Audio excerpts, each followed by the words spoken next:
Samuel, capítulo 11. 2 Samuel, capítulo 11, verso 1 a seguir. Amém. 2 Samuel, capítulo 11, verso 1 a seguir. Diz assim a palavra de Deus. E aconteceu que, tendo decorrido um ano, no tempo em que os reis saem para a guerra, ou para guerrear, enviou Davi a Joabe, seu general, e os seus servos e soldados com ele, e a todo Israel, para que destruíssem os filhos de Amon, e cercassem Rabá. Porém Davi ficou em Jerusalém. E aconteceu a hora da tarde que Davi se levantou do seu leito, andava passeando no terraço da casa real, e viu no terraço uma mulher que se estava lavando ou tomando banho. E era esta mulher muito formosa, bonita, à vista. E então Davi perguntou para aquela mulher e disseram: porventura não é esta Betseba, filha de Eliã e mulher de Urias, o Eteu? Então enviou Davi mensageiros e a mandou trazer. E enquanto ele se deitou com ela, e já ela se tinha purificado de sua imundícia, então voltou para a sua casa. Amém? Vamos orar. Senhor, meu Deus, meu Pai, estamos aqui reunidos em Teu nome. Que o Senhor possa falar nos nossos corações a Tua santa, poderosa e maravilhosa palavra que te pedimos, Senhor, e te agradecemos. Amém. Mensagem que Deus colocou no meu coração essa noite tem como o tema, o título: em tempo de guerra, não se acomode. Em tempo de guerra, não se acomode. E aqui nós vemos isso acontecer na vida do rei Davi, um homem ungido de Deus, segundo o coração de Deus, que realizou coisas extraordinárias, derrotou o gigante Golias, trouxe a paz para Israel. Foi um homem segundo o coração de Deus, mas que nesse momento ele falhou, pecou, errou o alvo, e a Bíblia diz que um dos motivos já está no verso 1. Era tempo dele ir para a guerra e ele ficou no descanso do seu palácio, na acomodação do seu palácio. Este rei era para ter ido à guerra, era para ter ido à luta, junto com o seu exército, mas ele preferiu mandar seu general Joabe, seu nome, e os soldados, enquanto ele mesmo ficou em Jerusalém. Então aqui é um dos maiores problemas da igreja moderna, é um dos maiores problemas dos cristãos, é uma das maiores lutas da nossa vida, para não nos acomodarmos, porque a acomodação, o relaxamento, o descanso excessivo é perigosíssimo, irmãos, para a nossa vida. Quando nós achamos que tudo está bem, aí que está perigoso o negócio. Davi achava que eu não preciso ir para a guerra, eu tenho soldados fortes, eu tenho meus valentes. Você vai ler em Samuel, você vai ver os valentes de Davi. Eram homens que faziam tão grandes maravilhas quanto ele mesmo. Eram homens que derrubavam gigantes. Ele teve valentes que derrubou gigantes também. Um egípcio, a Bíblia diz, um dos seus valentes matou com a própria lança, tomou a lança do gigante egípcio e matou com a própria lança. Outros que feriam ursos, leões e tantos homens de guerra, valentes na batalha. Pois Davi também, na mesma Bíblia, em Crônicas, diz que ele contou o exército dele. E aquilo foi mal aos olhos de Deus. Por quê? Porque aquilo estava fazendo Davi se orgulhar, achar que o seu exército era grande e que quem estava fazendo aquilo na vida de Davi, por um dado momento no seu coração, foi seu grande exército. Então Deus trouxe juízo a Davi. E mais uma vez aqui Davi falha, aonde ele envia o seu exército para a guerra junto com Joabe, enquanto ele fica acomodado, sendo que era para ele estar na guerra. Então, uma coisa terrível, irmãos, quando nós temos um chamado para fazer uma coisa e nos acomodamos pelas bênçãos que Deus nos dá, pelas maravilhas que Deus faz em nossa vida. Então devemos tomar cuidado com a acomodação. Quando eu sei que eu estou acomodado, quando eu sei que eu já sou um cristão, que me acomodei à vida cristã, é o que mais tem no Brasil é cristãos acomodados, que já se acomodaram, já estão satisfeitos do jeito que estão. Então, quando eu sei que eu estou acomodado, quando eu não estou orando mais, quando eu deixo de orar, eu já sei no meu coração que eu estou acomodado. Ah, mas eu oro todo dia, mas eu peço todo dia as coisas para Deus. Mas pedir as coisas para Deus não é oração bíblica. Oração de petição somente. A palavra de Deus vai nos ensinar algo muito interessante. Se você abrir a Bíblia aí em Mateus, capítulo 6, olha o que Jesus vai dizer sobre a oração. Mateus, capítulo 6.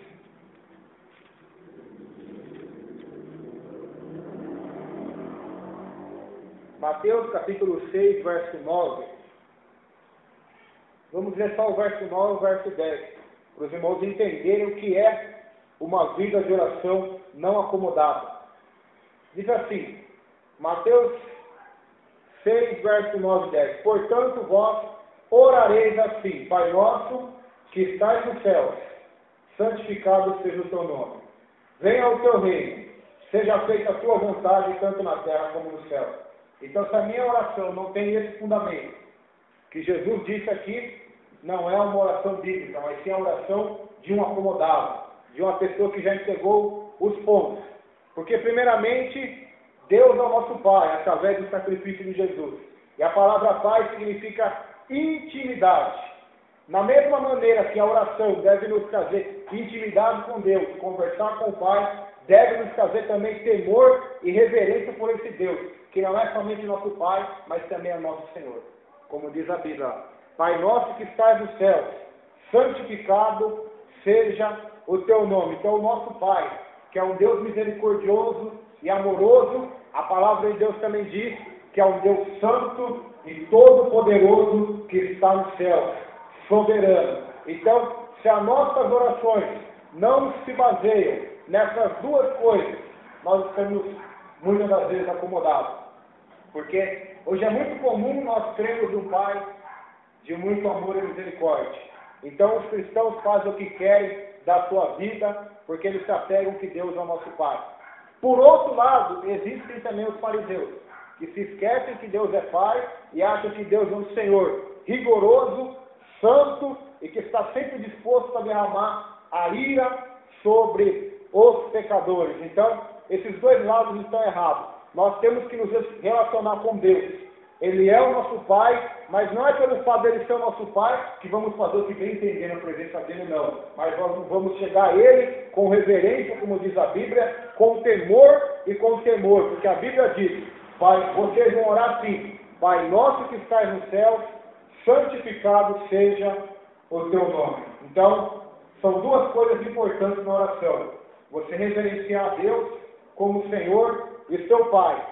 E outra coisa muito importante na oração, se a nossa oração não se basear no verso de número 10, a nossa oração não vai ao céu, mas vai a qualquer outro lugar. Venha o teu reino, seja feita a tua vontade, tanto na terra como no céu.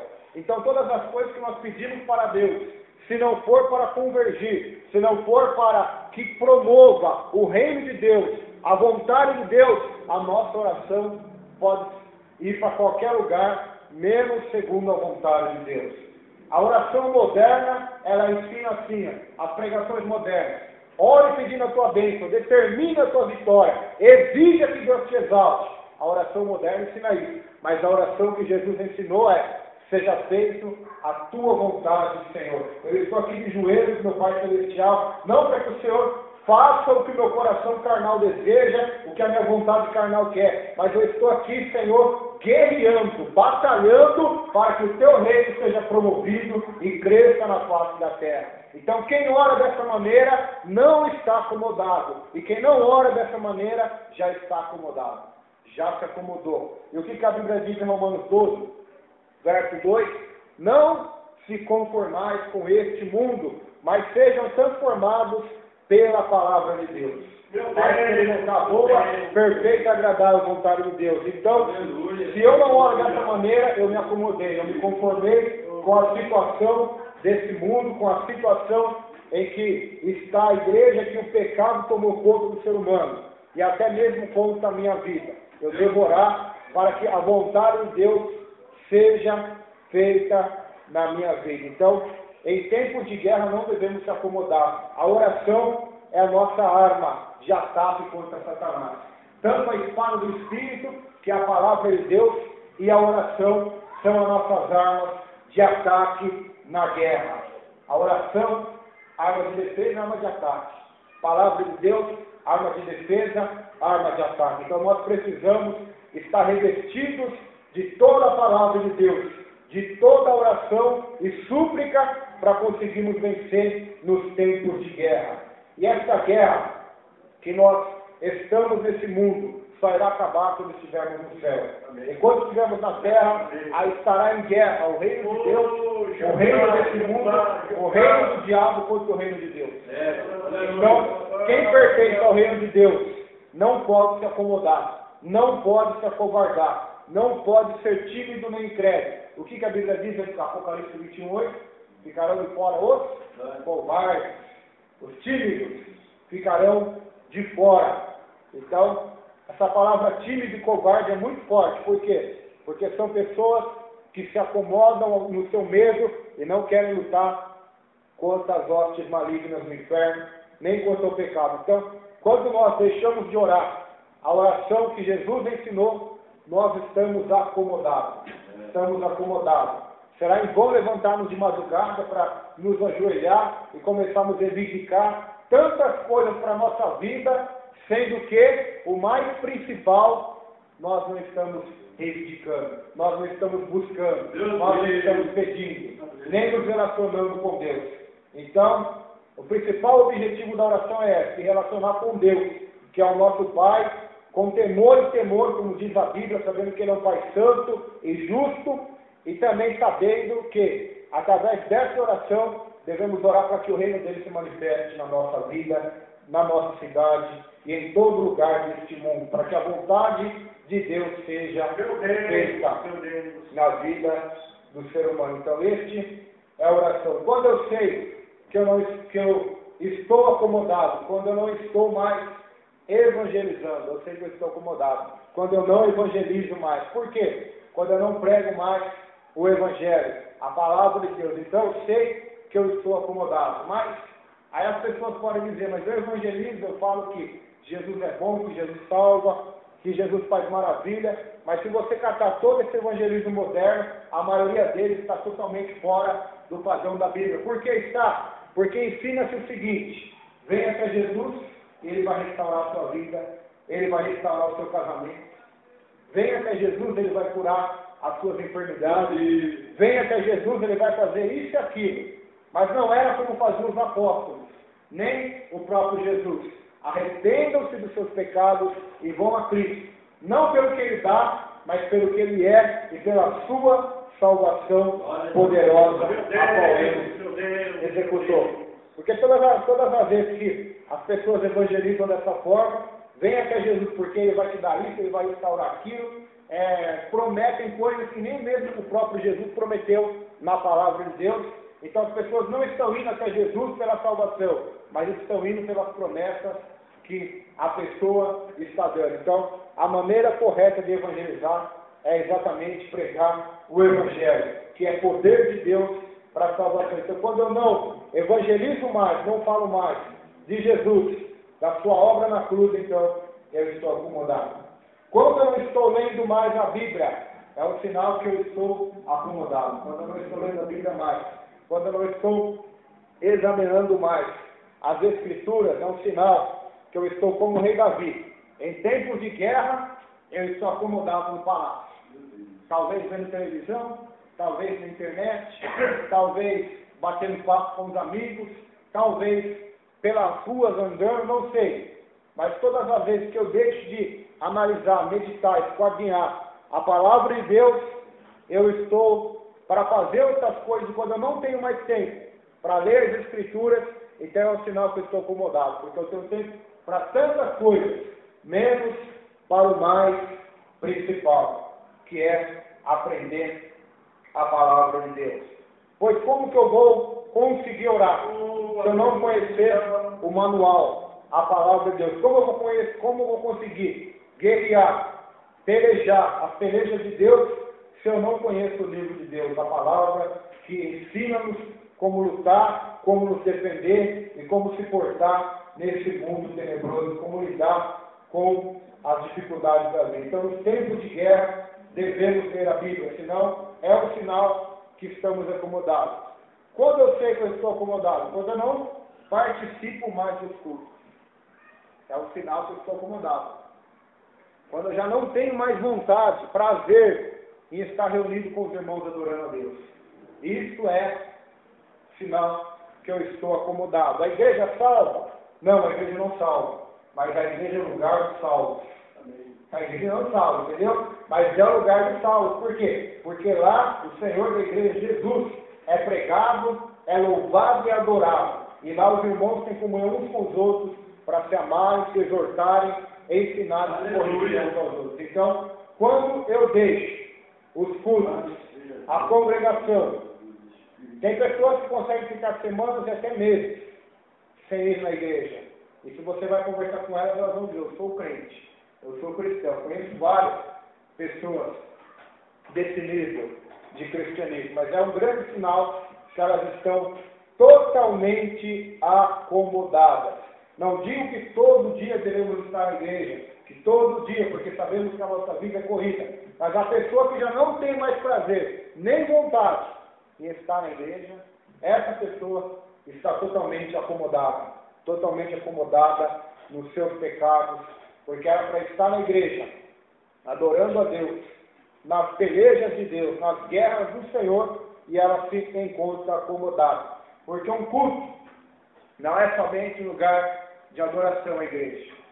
As pessoas, elas falam, você vai ver isso, está cheio no Facebook, de postagens desse seguinte: a igreja é um hospital. Mas você nunca vai ler na Bíblia a seguinte frase: a igreja é um hospital. Primeiramente, a igreja nunca foi um hospital. A palavra igreja significa chamados para fora. Ou seja, aqueles que Deus chamou para fora do mundo para ser o sal da terra, a luz do mundo. Então, a igreja é um representante de Jesus na face da terra. A igreja está em guerra declarada contra o mundo e seu sistema. Não faz parte mais desse mundo. Não é mais amiga desse mundo. Mas a igreja prega e anuncia a mensagem do rei. Este rei é Jesus. A palavra pregar, ela significa isso, anunciar. Não é para você tentar provar que Jesus é Deus, através de argumentos, ou para você tentar provar, ou tentar com todas as suas forças converter alguém. Não. A palavra pregar é anunciar. Você vai chegar na sua casa, vai chegar no seu trabalho, vai chegar em qualquer lugar e vai anunciar o que Deus fez. Deus, seu Filho, você vai pregar, é o Espírito de Deus que vai converter e convencer, ou não, os pecadores. Porque o Evangelho, Paulo vai dizer isso lá em Coríntios. O mesmo Evangelho, ele é cheio de vida e cheio de morte. Sabia disso? Está lá em Coríntios. Paulo vai falar em 2 Coríntios isso. Que o Evangelho é cheio de vida para salvar os que creem. Mas era loucura e escândalo e gera morte e condenação para aqueles que não creem. O próprio Jesus falou isso. Ele disse assim: a pedra que os construtores rejeitaram, ela foi posta por pedra principal. E todos aqueles que não crerem nela, essa pedra vai esmagar. Vai esmagar com o peso da sua verdade. Então a igreja, quando ela deixa de guerrear, ela só quer ser um hospital onde vai ser amigo dos pecadores, amigo de todos e do mundo. Ela deixa o seu principal objetivo, quando a igreja deixa de guerrear. Por que a igreja em Jerusalém foi perseguida? Porque ela estava guerreando. Amém. Por que Paulo era perseguido? Porque ele pregava o Evangelho. O Evangelho é exatamente isso, irmãos. Quando você começar a pregar o Evangelho, a palavra de Deus contra o homossexualismo, prostituição, pecado, mundanismo, então você se prepara para ter uma guerra contra o diabo e contra o mundo. Essa é a igreja do Senhor. Está em constante guerra, em constante batalha. Então, quando eu não quero mais participar dos cultos, pelejar, estar na guerra, junto com os irmãos, é um sinal que eu me acomodei. A guerra, irmãos. Paulo vai dizer em Efésios, capítulo 6, sobre a guerra. A igreja está em guerra e deve se revestir da armadura de Deus. E se a mesma não se reverte, vai ser presa pelas ciladas do diabo. A igreja está em guerra. A nossa mente é alvo de Satanás. Através da televisão, através do mundo, no trabalho, através dos ímpios. Aonde vamos andar por esse mundo, a mente da igreja cristã, ela é alvo de Satanás. Ela é alvo das mentiras de Satanás, das filosofias desse mundo. E a igreja que deixa de estar em guerra, o que acontece? Ela se acomoda. E quando ela se acomoda, ela vai deixar de existir. A Bíblia diz isso em Efésios não, Apocalipse capítulo 2. Uma igreja que, segundo os historiadores, estamos estudando ela agora, toda segunda-feira, Efésios, a igreja de Éfeso, uma igreja que começou alavancando, houve um avivamento ali, você vai ler em Atos, você vai ver quando Paulo chega ali, é um avivamento, mas ela perde o primeiro amor. Está lá em Apocalipse 2.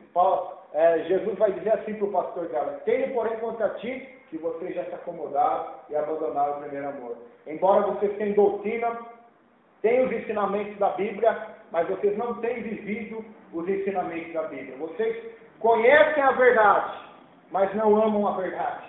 Conhecem a verdade, mas não praticam a verdade. Então, é o sinal de acomodação. O que aconteceu? Depois de anos, as 7 igrejas de Apocalipse já não existem mais.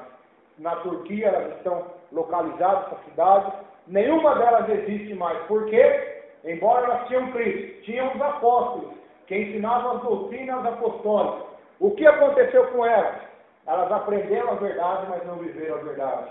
Elas aprenderam o conhecimento de Deus, mas não colocaram em prática a palavra de Deus. O que Jesus disse? Quem ouve minhas palavras e não coloca em prática, assemelha-lo-ei a um homem que edificou a sua casa sobre a rocha. O que vai acontecer? A casa vai cair. Então, é exatamente o que está acontecendo. Mas essas igrejas estão em pé, elas estão cheias, mas já caíram faz tempo. Já caíram, por que já caíram? Porque abandonaram o fundamento, que é Jesus. E a palavra de Deus diz em Coríntios: ninguém pode colocar outro fundamento além do que já está posto, que é Jesus. Então, quando a igreja perde o fundamento, que é Jesus, ela já deixou de guerrear contra o mundo. E nós podemos ver esses movimentos hoje na igreja. Um movimento moderno chamado ecumenismo. O que é o ecumenismo? É um movimento que prega o amor e a união das religiões. Então nós já temos visto padres, junto com pastores, cantores gospels evangélicos, junto com cantores famosos católicos no mesmo show, fazendo shows. E nós temos visto toda essa mistura de religiões. É um sinal de que a igreja deixou de guerrear e está fazendo parte do exército de Satanás.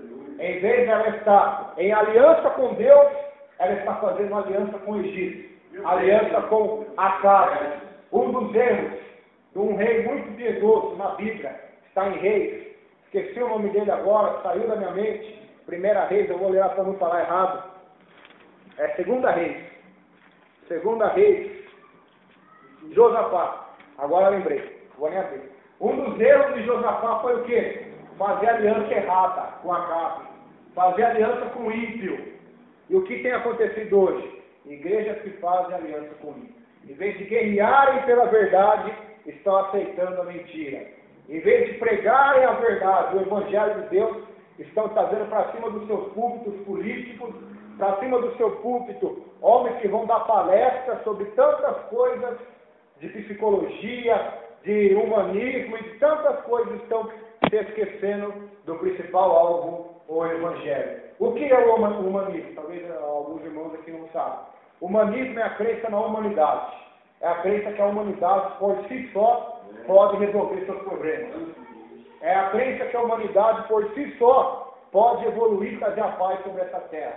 Esse é o cerne do humanismo. Que o homem é autossuficiente, que o homem pode melhorar. Mas o que as Escrituras dizem sobre o homem? Que o homem é pecador, que o homem está caído, que o homem está se corrompido, já nasce corrompido e cada vez mais se corrompe. E só há um jeito de ele se tornar melhor. E esse jeito é Jesus. É a palavra de Deus, é o Espírito de Deus transformando ele numa nova criação. Então, tantas e tantas coisas têm estado na igreja. E a igreja já não tem mais cultuado a Deus, mas tem cultuado a tantos e tantos ídolos e mais ídolos que o homem tem fabricado. Ou nós achamos que idólatras são os católicos só. Os evangélicos não são idólatras, muitos estão enganados. Muitos evangélicos são tão idólatras quanto os católicos, só muda o ídolo, só muda a imagem que eles adoram. Muitos, porque a Bíblia diz assim, que o amor ao dinheiro, a avareza, é idolatria. Muitos que adoram dinheiro, mamon, que é a chamada hoje no Brasil teologia da prosperidade, que ensina a buscar riquezas de Deus, que ensina que se nosso Deus Pai é rico, nós também devemos ser ricos. Essa é a teologia da prosperidade, que milhões de cristãos, não é pouco, são milhões, seguem no Brasil. O que acontece com isso? Acontece o seguinte, quando a igreja deixa de guerrear a sua guerra e passa a querer as coisas deste mundo e se apegar nelas, elas já não estão mais buscando o reino de Deus em primeiro lugar, mas estão buscando as demais coisas. Então elas estão acomodadas e vão sofrer a condenação de Deus, pois o preço do pecado é a morte. Quando Davi se acomoda, fica no palácio. A Bíblia diz que ele foi andar pelo palácio da sua casa real e ele viu ali uma mulher tomando banho, chamada Betseba, que era a mulher de Urias do Eteu. E ele soube disso, que aquela mulher não era dele, era casada, sem contar que Davi já tinha várias mulheres. O que aconteceu? Ele comete um pecado terrível de adultério, e além de tudo isso, ele ainda manda matar Urias do Eteu. Tudo por causa da acomodação. Olha o perigo que é a acomodação.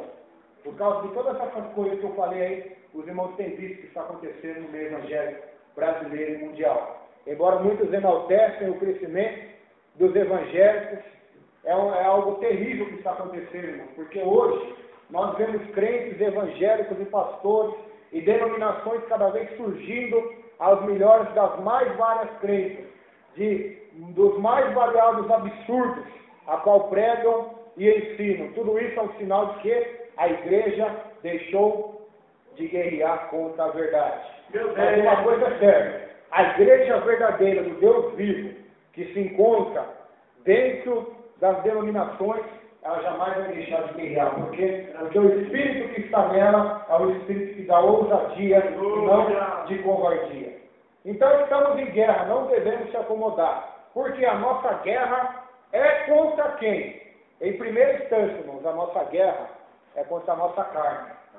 Contra a nossa carne. É a primeira guerra do cristão, é contra a sua carne. Se Davi estivesse em guerra, a sua carne não teria falado mais alto, né? Ele não teria pecado contra Deus. Porque o pecado, ele poderia ter sido evitado nessa palavra se Davi estivesse na guerra. Ele não teria visto a mulher tomando banho, ele estaria em guerra, não teria pecado. Então, em primeira instância, o pecado acontece conosco, nós caímos na tentação, por quê? Porque deixamos de guerrear, estamos acomodados, não estamos orando mais, jejuando mais, vigiando mais, falando do Evangelho de Deus mais, lendo e examinando mais a Bíblia, participando dos cultos a Deus, adorando a Deus. Então nós estamos nos acomodando. Quando nós vamos nos acomodando, o pecado está à porta e ele vai nos derrubar. Pois a Bíblia diz, Jesus falou para os apóstolos quando eles estavam orando, vocês devem orar e devem vigiar para não cair em tentação, porque o espírito é forte, mas a carne é fraca. A carne é fraca, não existe super-homem nem mulher maravilha. Quem quiser seguir a Jesus deve mortificar a sua carne, negar a si mesmo, crucificar a sua carne e viver para a glória de Deus. Do outro jeito não tem. Então, nós devemos crucificar a nossa carne. Nossa carne que é o descanso. A nossa carne que é o lazer, que é o entretenimento, que é a acomodação, que é as coisas mais fáceis, mas não devemos nos acomodar ao que a nossa carne quer, mas devemos negar a nossa carne, negar a nossa vontade para orar o Pai Nosso e para que a vontade de Deus seja feita. Devemos negar a nossa vontade de buscar um culto para nós mesmos, que nos agrade e começarmos a participar dos cultos que agradam aquele que fez o céu e aquele que fez a terra. Aquele que é todo poderoso. Eu quero um culto que agrade a minha carne. Eu quero um pastor que agrade a minha carne. Eu quero um pastor que só me fale coisas boas, que jamais toque na minha ferida. Eu quero Jesus, que seja salvador da minha alma, mas que não toque no meu estilo de vida, nem no meu estilo de pensamento. Então esse é o evangelho moderno, a qual as igrejas se acomodaram. Não querem mais uma pregação que as leve ao arrependimento, que as leve à convicção de pecado. Por quê? Porque eles sabem e eles gostam de viver na carne. E a Bíblia diz em Romanos capítulo 8, todos aqueles que vivem na carne não podem agradar a Deus. Não adianta. Você pode pular, plantar a bananeira, cair no chão, gritar, não agrada a Deus. Se estiver na carne, não pode agradar a Deus, somente pelo Espírito. Jesus disse assim, Deus procura verdadeiros adoradores, que adorem na carne, na verdade? Não, que adorem em espírito e adorem em verdade. Então, a nossa luta é contra a carne. Romanos capítulo 13, verso 11, o apóstolo Paulo vai falar algo muito interessante sobre isso, sobre se acomodar. Romanos capítulo 13, verso 11. Aleluia, Jesus. Aleluia. Diz assim, e isto digo, conhecendo o tempo, que já é hora de despertarmos do sono, sairmos do sono, da acomodação, porque a nossa salvação está agora mais perto de nós do que quando aceitamos a fé. A noite é passada e o dia é chegado. Rejeitamos, pois, as obras das trevas e vistamo-nos das armas da luz. Andemos honestamente como de dia, não em glutonarias, nem em bebedeiras, nem em desonestidades, nem em dissoluções, nem em contendas e inveja, mas revestivos do Senhor Jesus, e não tenhais cuidado da carne em sua concupiscência, em seus desejos. Então, para que nós possamos vencer a carne e os seus desejos, devemos nos revestir de Jesus Cristo. Revestir do Senhor, se revestir de Deus. Por quê? Porque é tempo de despertarmos do sono. E isso é dito para a igreja, não para o mundo. Essa palavra é dita para a igreja. É tempo de despertarem do sono, de acordarem, de se despertarem. Uma coisa que as pessoas não gostam hoje é o chamado despertador. Já pensou? Está dormindo gostoso, aquela chuva batendo na janela, você tem que acordar cedo e trabalhar. Quando toca aquele despertador, dá uma raiva, não dá? Por quê? Porque você queria continuar dormindo. Isso é interessante, irmão. Por quê? Ninguém gosta de despertar. O povo gosta de estar acomodado. Por que eles não gostavam dos profetas? Porque o profeta despertava eles. Mandava eles acordarem. Mandava eles se aprumarem, se converterem, se consertarem, abandonarem o pecado. Jerusalém, vocês têm aí o maior templo feito por Salomão, Jeremias chegava. Mas eu vou dizer um negócio para vocês.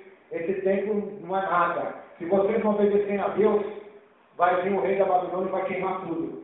Ah, Jeremias, tu és um blasfemo. Como você pode falar com um negócio santo desse?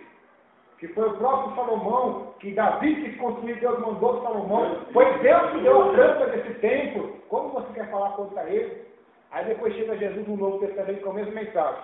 Se vocês não se arrependerem, não se converterem, está vendo esse templo aqui, que demorou mais de 37 anos para ser construído, não vai ficar pedra sobre pedra até que tudo seja derribado.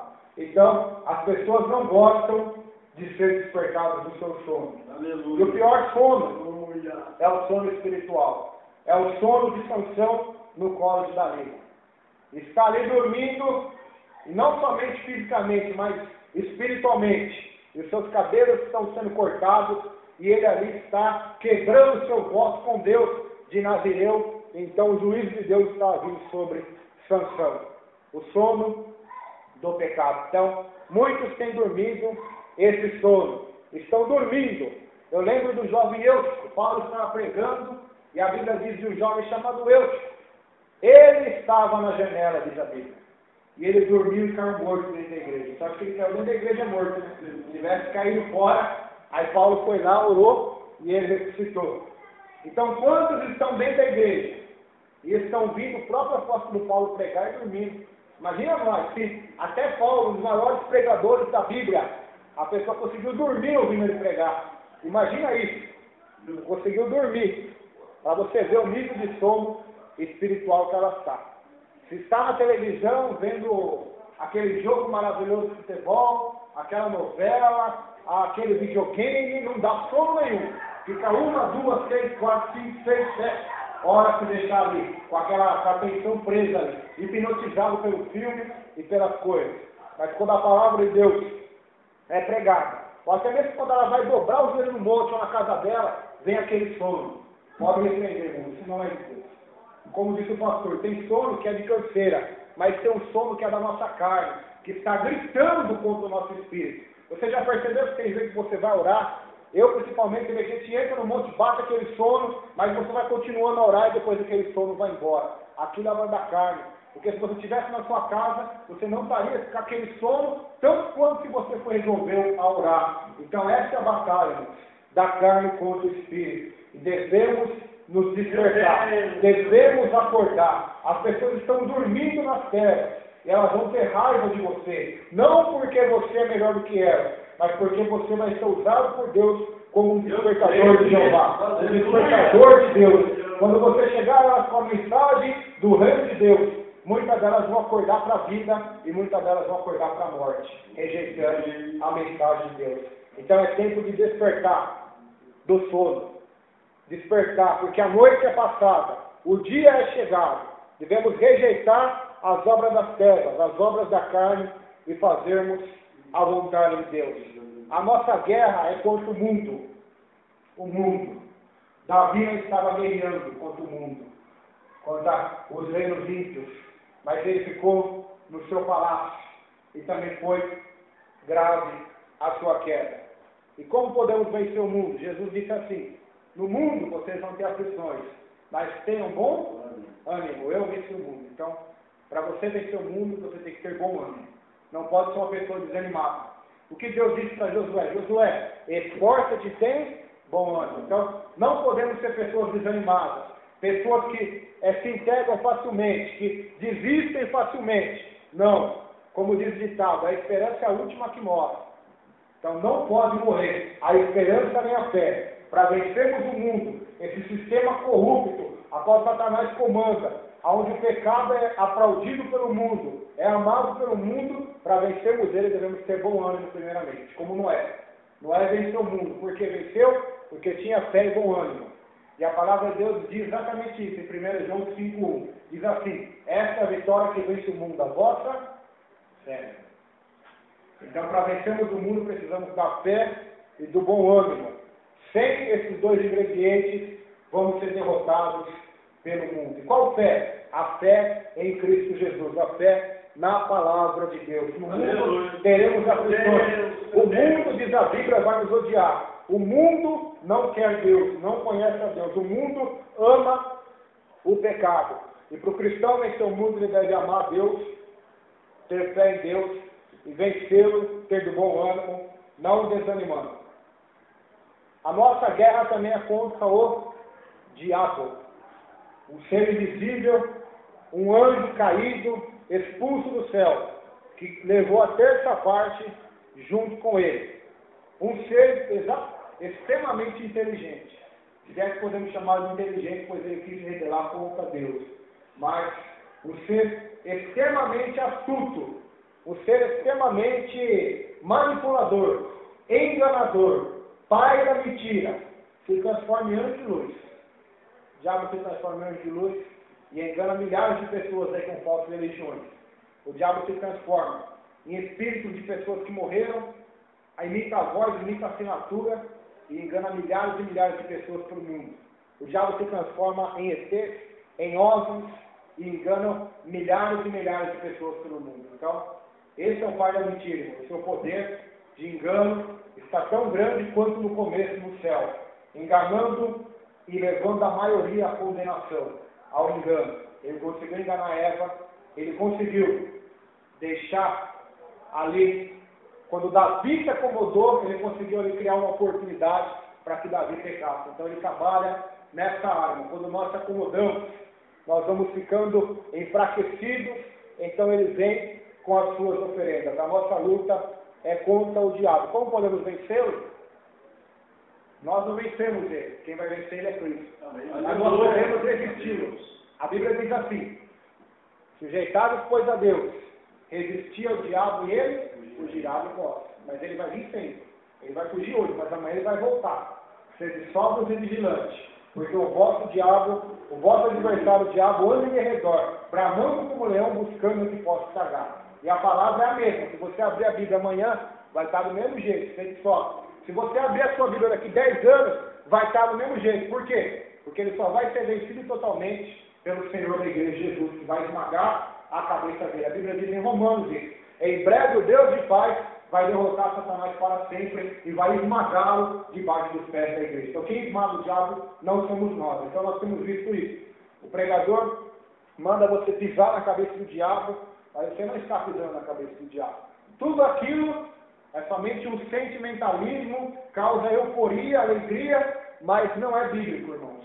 Porque o diabo não está esmagado sobre o pé de ninguém ainda. Ele continua agindo, enganando e passeando e rondando pela terra. A Bíblia diz em Jó: da onde vem Satanás? De passear até rodear por ela. Então, quem diz que o diabo está no inferno também, não conhece a Bíblia.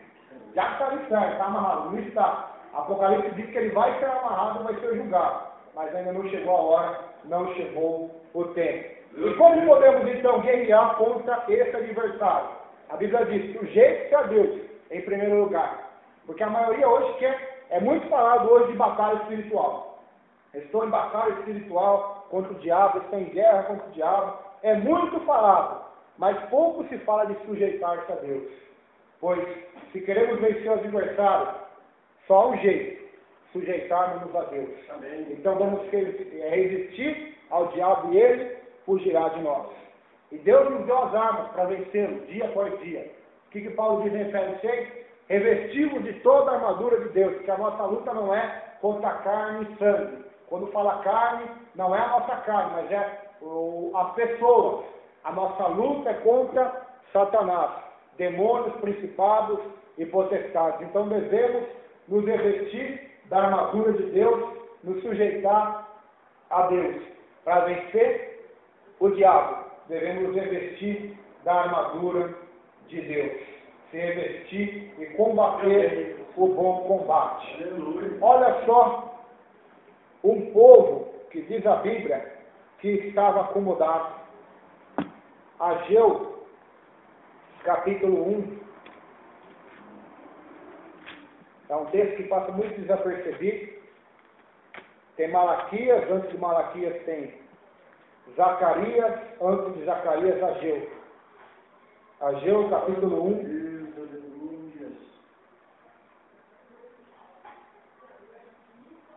Aqui o profeta Ageu vai ser um despertador de Deus também, para aquele povo. Ageu 1, terceiro versículo, diz assim: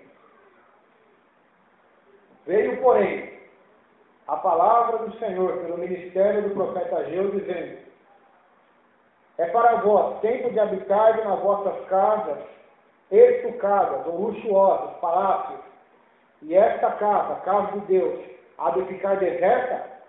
Ora, pois, assim diz o Senhor dos Exércitos: aplicai o vosso coração aos vossos caminhos, semeais muito e recolheis pouco. Comeis, mas não vos fartais. Bebeis, mas não vos saciais. Vestivos, mas ninguém se aquece. E o que recebe salário no saco furado, ou saquitel. Assim diz o Senhor dos Exércitos: aplicai o vosso coração aos vossos caminhos. Subi o monte, trazei madeira, e edificai a casa, e dela me agradarei, e eu serei glorificado, diz o Senhor. Olhaste para muito, mas eis que alcançaste pouco. E esse pouco que, quando trouxeste para casa, eu lhe assoprei. Por quê? Diz o Senhor dos Exércitos: por causa da minha casa, que está deserta, cada um de vós corre à sua própria casa, busca seu próprio interesse. Por isso retém os céus o seu orvalho, a terra retém os seus frutos. Eu fiz vir a seca sobre a terra, e sobre os montes, e sobre o trigo, e sobre o mosto, e sobre o azeite, e sobre o que a terra produz. como também sobre os homens, e sobre os animais, e sobre todo o trabalho das mãos. Então aqui é um retrato claro de acomodação. Em tempos de guerra, em tempos de luta, em tempos de buscar o reino de Deus, a vontade de Deus, eles se acomodaram. Pois qual era a vontade de Deus no Antigo Testamento? Que houvesse um templo, e ele fosse reconstruído. Mas o que aconteceu? Os judeus não estavam nem aí. Eles estavam com a casa deles uma maravilha. A casa deles era mármore, era marfim, a melhor madeira. E a casa de Deus estava deserta, estava empoeirada, estava abandonada. Ninguém queria saber de cultuar a Deus, adorar a Deus, fazer a vontade de Deus. E esse é o retrato, como diz no verso de número 8, a segunda parte, diz assim: por que está acontecendo tudo esses juízos? Por quê? Por causa da minha casa, que está deserta, e cada um de vós corre a sua própria casa. Ou seja, cada um de vós busca seu próprio interesse, faz sua própria vontade. Então, esse é um sinal de acomodação também. Quando eu estou mais preocupado em fazer a minha vontade do que a vontade de Deus. É a oração do Pai Nosso novamente. Os judeus estavam mais preocupados com a sua própria satisfação do que servir a Deus. Você percebeu, irmãos, que quem busca satisfação vai continuar insatisfeito a vida toda? Ele mesmo vai dizer, Deus vai falar assim, vocês comem, mas não se fartam. A comida não alimenta vocês. Vocês continuam insaciáveis. Vocês bebem da água, é como a mulher samaritana, e tornam a ter sede. Vocês buscam a felicidade, conquistam alguma coisa, mas aquilo parece que não traz a felicidade. Então vocês vão em busca de outras coisas. Assim é o rico, ele compra um carro, mas não está feliz com aquele carro, ele quer o outro. E assim vai comprando outro, e outra casa, e outra empresa, e outro negócio. Assim as pessoas vão, essa roupa não está boa, eu quero mais uma, eu quero mais aquela, eu quero mais isso. E assim no mercado, eu trabalho no mercado, eu sei, tem pessoas que todo dia estão lá enchendo carrinho, e você pergunta, mas onde está indo tanta comida? Porque os homens continuam insaciáveis, e só serão saciados, e alimentados, e fartados em Jesus. Só Ele dá vida com prosperidade e abundância. Só Ele farta o coração do homem. Meu Deus. A fartura dele é tão grande que quando ele está na vida de um homem, ele consegue fazer o homem estar contente. Somente se ele tiver o que beber e o que vestir. Amém. Não precisa nem ser rico. É o que Paulo vai dizer em Timóteo. Os que querem ser ricos, caem em tentação. Se nós já tivermos com o que beber e com o que vestir, estejamos contentes. Ou seja, um cristão que está em Jesus, ele já é farto, por quê? Porque ele está guerreando e o Filho do Homem está dominando a sua vida. Mas quando ele não está em Jesus, todas as outras coisas é como um saquetel curado, não preenche a vida dele, não consegue preencher. Por quê? Porque ele falta o principal, e esse principal é Jesus. Assim estava o povo na palavra aqui de Deus de Ageu. Eles tinham tudo, mas continuavam vazios, continuavam sem propósito na vida. Por quê? Porque não queriam fazer a vontade de Deus. Então, é isso que devemos ter em mente, irmãos. Perseverar até o fim. Não desanimar. Se revestir da armadura de Deus e não se acomodar. Porque não tenha dúvida disso. Se Davi, que era segundo o coração de Deus, caiu, eu e você cairemos também. Se não, é seguirmos a palavra de Deus e se acomodarmos e continuarmos acomodados. Precisamos estar alicerçados nesta palavra. A Bíblia diz assim, aquele que está em pé, vigia para que não caia. Cuide para que não caia. Vigie. O que é um vigia? Vigia era aqueles que ficavam nas muralhas e nas torres das muralhas para vigiar se o inimigo estava vindo para guerrear. Esses eram os vigias, os sentinelas, os atalaias. E Deus nos chama para vigiar. Vigiar a nossa vida, a nossa conduta, nos examinar, para ver se realmente estamos na fé de Jesus ou estamos enganando a nossa vida. Vamos colocar em pé. Meu Deus. Uma oração. A verdadeira prosperidade e vida com abundância vem do céu. E quem tem a vida com abundância, nada o separa do amor de Cristo. Nem a fome, nem a perseguição. Quem tem o Deus da prosperidade, não a teologia da prosperidade, esse satisfeito com Deus, tanto na adversidade como na bonança, tanto na fartura como na necessidade. Esse pode todas as coisas naquele que o fortalece. Mas quem segue a teologia da prosperidade, se é pobre, está triste porque é pobre. E se ficar rico, não fica satisfeito, quer ficar mais rico ainda. Meu Deus. Então a diferença da teologia da prosperidade por Deus que nos deu vida com abundância através de Jesus Cristo. Senhor, meu Deus e meu Pai, Oh, glória. em tempo de guerra não devemos nos acomodar, Senhor. Aleluia. Em tempo de batalhas não devemos nos acomodar, Senhor. Que não haja em nós como aqueles que na época de Gideão que está covardado e foram embora. Que não haja em nós aqueles que não vigiam também, em vez de beber água com a mão, caem como se fossem cachorros para beber água com a língua, como diz a tua palavra. Não vigiando se o inimigo está perto. Senhor, meu Deus, tem misericórdia de nós, porque essa luta não é nossa, mas é também sua. Tua palavra diz que é o Senhor que peleja conosco, e um de nós perseguirá 1000, 2 perseguirão a 10.000, Senhor. Esse é o poder que o Senhor deu à tua igreja, aos teus servos, aos teus filhos, meu Pai, de fazer a diferença na face da terra, porque essa é a tua igreja, Senhor, e nesta guerra as portas do inferno não prevalecerão contra ela, Senhor.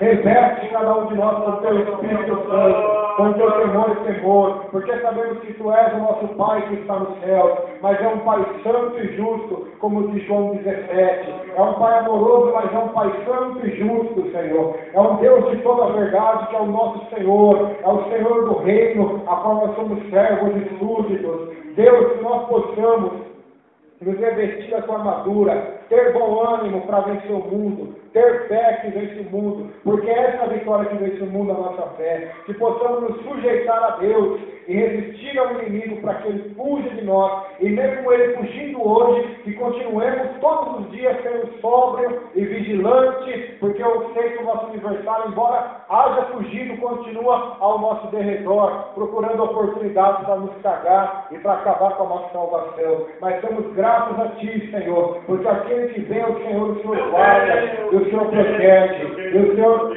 deixa ele intacto, porque aquele que é de Deus, o maligno, não vai lhe tocar, aquele que nasceu de Deus. Senhor, te agradecemos por esta palavra, nos ajuda a não se acomodar, e que possamos estar cumprindo a Tua santa e eterna vontade. Amém. Amém? Ao tempo do descanso e ao tempo de guerra. E o tempo de Davi era o tempo de guerra, não de descansar. E ele pagou um preço altíssimo por causa da sua desobediência. Pois a Bíblia diz, no tempo que era para o rei estar na guerra, ele não estava. Então havia um tempo para ele estar na guerra e havia um tempo para ele estar em Jerusalém. Então nós podemos saber que o nosso tempo nessa terra é de estar em Jesus de Nazaré. Amém?